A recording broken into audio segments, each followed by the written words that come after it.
Ju përshëndes të gjithëve, të njohur dhe të panjohur, dashamirës dhe dashakeq, pro dhe kundër mendimeve të mia.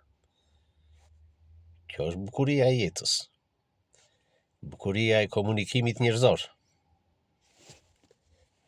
ligji i të kundërtave, kuptohet, pa u kaluar masa në ekstreme, qoftë në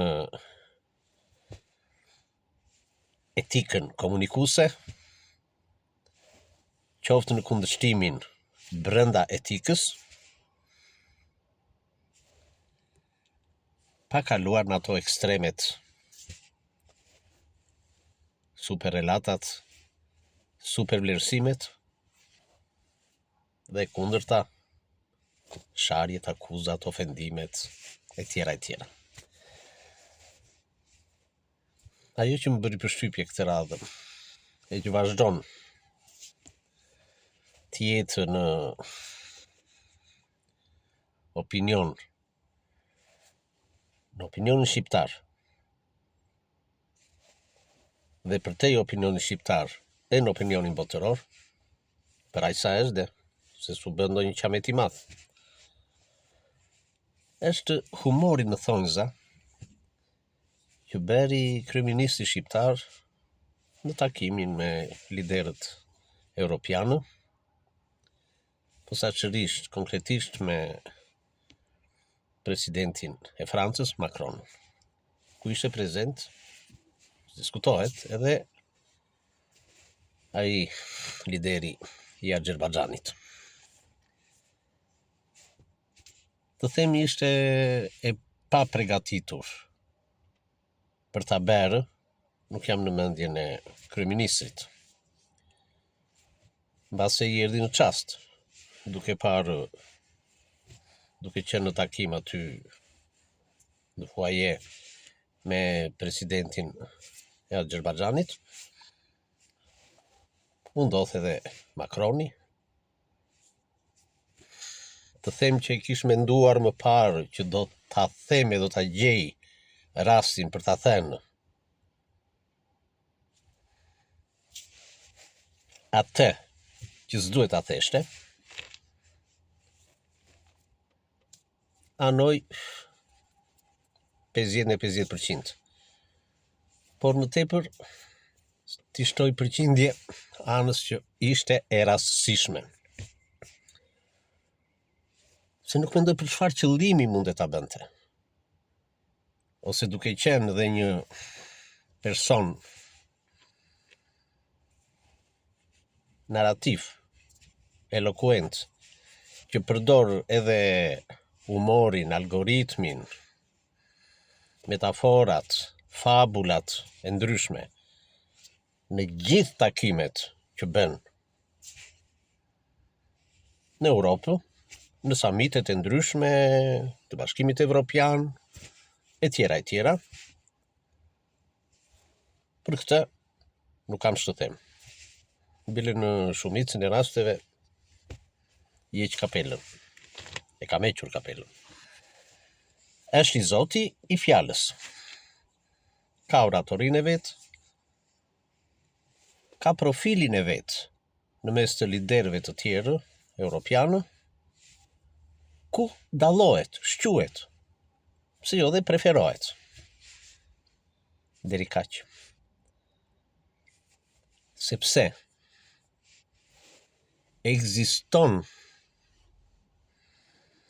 duhet ekzistoj një ekuilibër, një baraspeshë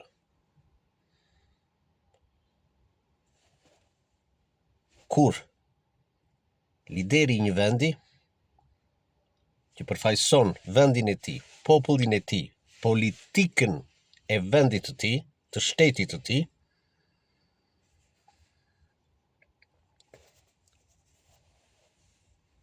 të tekalojë këtë masë, këtë etikë dhe këto interesa politike të vendit të vet, të ndryshoj raportin mes seriozitetit dhe humorit, algoritmit, satirës fabulave në dëm të interesit thelbësor, politik, ekonomik e tjera, që një lider duhet të shpreh në takimet e tilla në Europë. Aq më tepër kur bëhet fjalë për një vend të vogël si Shqipëria, që është e etur, e uritur, për të hyrë e për të ushqyer në thonjza, në familjen e madhe të Bashkimit Evropian. Pra, nuk ke atë komoditet, atë privilegj, as atë fuqi, se në politikë dhe në politikën ndërkombëtare, në përgjithësi, dhe atë europiane, duam apo s'duam, është morale apo jo, është normale apo jo, raporti midis të madhit dhe të voglit, fatkeqësisht ekziston dhe duhet respektuar ky raport. I fuqishmi dhe mos jetë vetë kaq i fuqishëm si lider, pra i fuqishmi i një vendi të fuqishëm, i një vendi të madh, dhe të mos jetë në përmasën e fuqisë të mendjes së tij në raport me fuqinë e vendit të tij, respektohet, dëgjohet,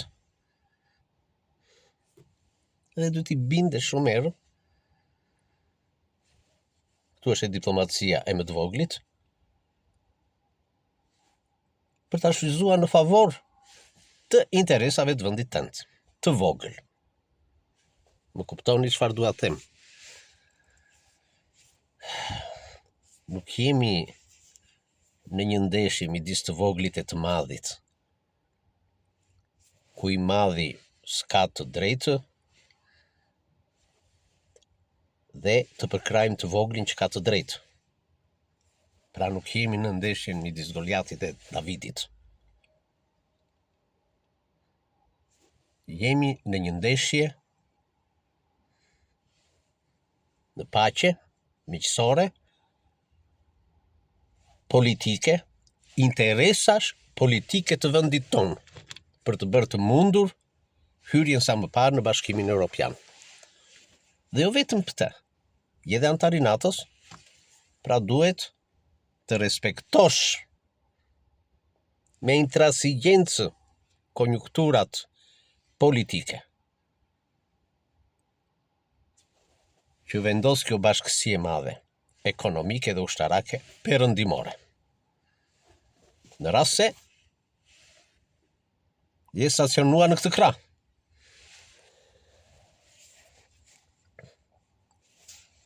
Pse them që në shumicën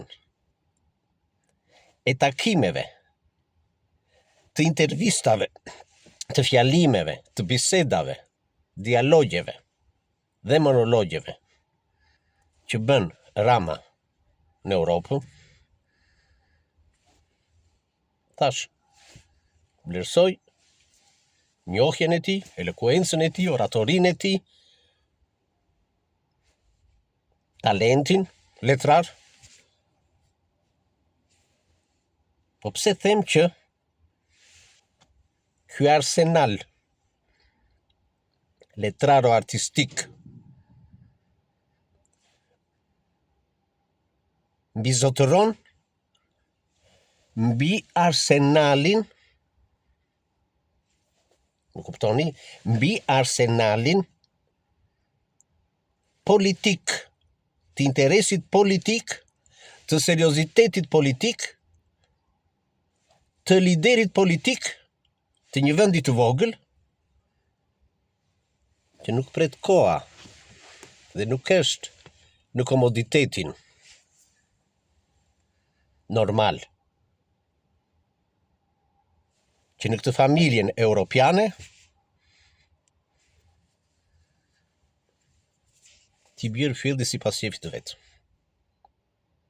Nuk ka kohë vendi ynë. Nuk ka kohë vendi ynë për shfaqje të tilla humoristike, satirike, komediane.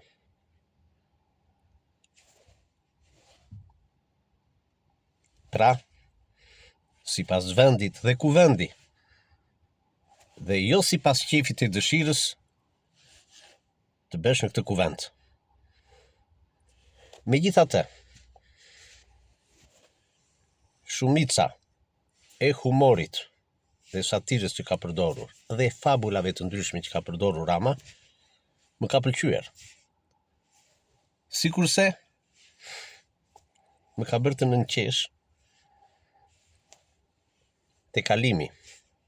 Inercia, e kap inercia, dhe në atë çast njeriu nuk e kontrollon veten.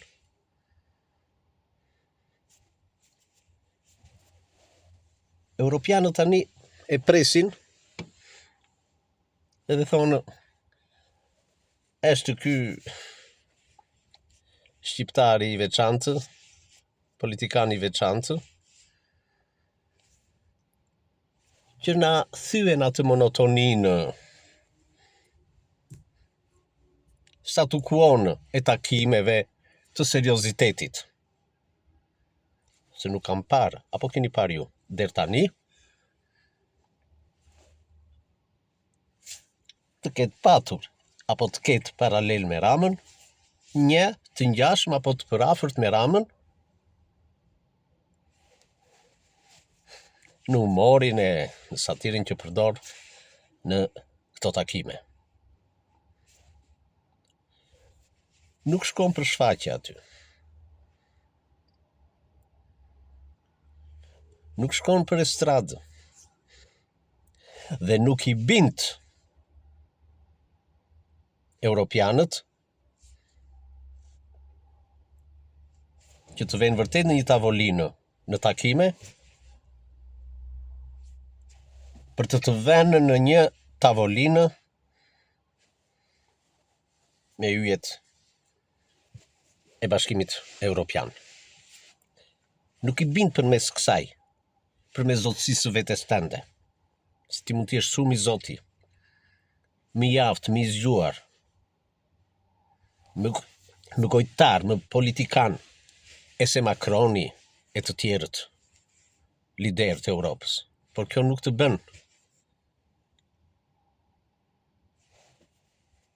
më të bindshëm për të qenë barabar me ata, jo thjesht si person,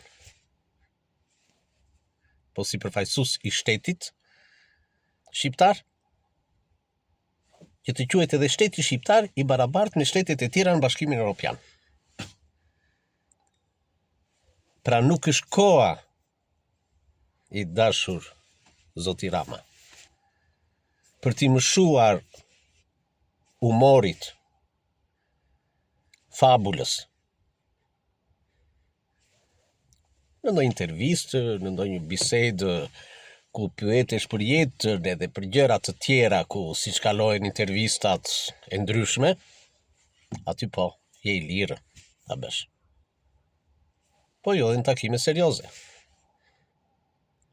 E as në pushimin aty të bësh një humor të trashë, pa lidhje, pa kuptim. Kuptim është për mua, ta them. Unë mundet të bëj humore sa të dua me thënien e Trumpit e tjera. Lider është, i një fuqi të madhe. E në fundis është djela që nuk gabon. Është njeri. Flasim shumë, do gabojmë diku. Do bëjmë edhe një shumëzim gabim, do themi e një emër gabim, e s'ka asgjë të keqe. Se me të tërë problemet botërore po merret Trumpi. Dhe se tha që vendosa paqen mes Azerbajxhanit edhe Albanisë, për mua mund ta bëj edhe ti dhe mund ta bësh nesër këtë gafë. Gafë në thonjza. Nuk është për të marrë as seriozisht, aq më tepër për të bërë humor nga kush. Mos haro. Çfarë ke thënë më parë për Trumpin, që do jetë fatkeqësi e tjera. Po ndrohen gjërat. I qëndro kërke besnik sa gjeje. Tash do ta nxjerrësh edhe të lajthitur, kur kishe më parë Biden, që mund të bënje humore neno. S'ta mbajti të bënje, nuk të erdhi rasti. Jam i sigur që po ta theshte Bideni, nuk do ta theshe në këtë formë. E nuk do ta zinje në gojë. Prandaj nuk është humor, por është produkti i egos, i delirit, që të ka kapur. Kujton se duke qenë i gjati i të gjithëve aty, je dhe më i mençur i të gjithëve aty.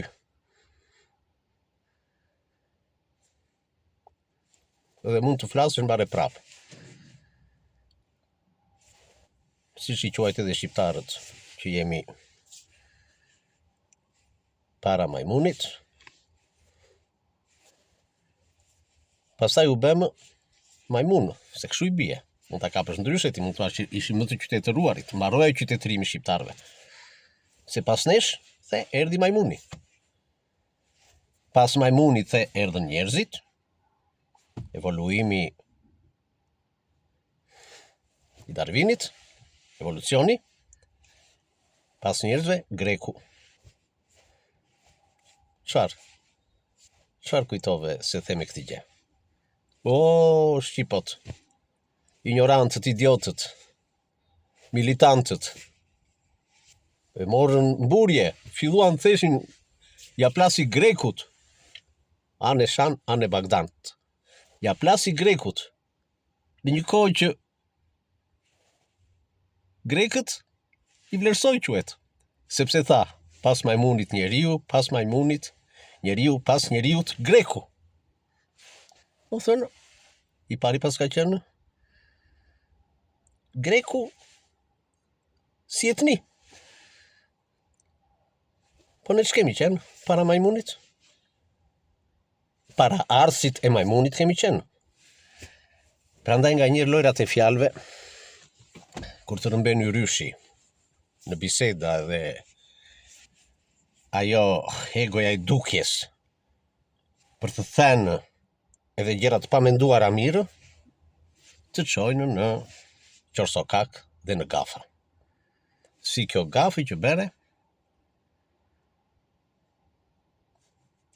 më bëri përshtypje qëndrimi Macronit. Po të dëgjonte në fillim ku do të dalë, do të thënë ku do dilje ti. E sa the atë gjë që përmende Trumpin, të ra njër faqes. A kupton? Ana psikologjike, psikoanalitike, reagimin edhe ikjen e Macronit. Kujdesi dashurama, kujdes. Çfarë të them më tepër? Kujdes nga egoja dhe nga deliri. Në Evropë nuk do pranohemi nga këto humore dhe nga këto fabula me origjinëra, me darvinizma e me robotra e me djela, se nuk janë thjesht detyra shtëpie që vajte i shkrojte, ato programe dhe ato pikat dhe kushet e Europës, por janë detyra në praktikë. që nuk t'i bën as diella, as sena, as ndonjë planet tjetër. Ti zgjidhë shpejt e shpejt, se ju nuk janë zgjidhje në letër, po janë zgjidhje konkrete në praktikën e vendit, në jetën e vendit, në ekonominë e vendit, në drejtsinë e vendit, në mbrojtjen e vendit, në artin, kulturën e tjera të shoqërisë shqiptare. Ju o bën 4 pika, ju o bën 10 pika, pa ndryshuar, në fakt, praktika, kushtet ekonomike, politike, financiare, kulturore, e tjera të vendit, që të plotësojnë këto pika. Se po realizuan këto gjëra në praktikë, pikat janë të realizuara, se të pasqyrojnë këtë realitet. Pra, nuk e bëjnë pikat, ato detyrat, realitetin, por realiteti do t'i plotësoj ato pika. Qartë? Gjithë të mirat.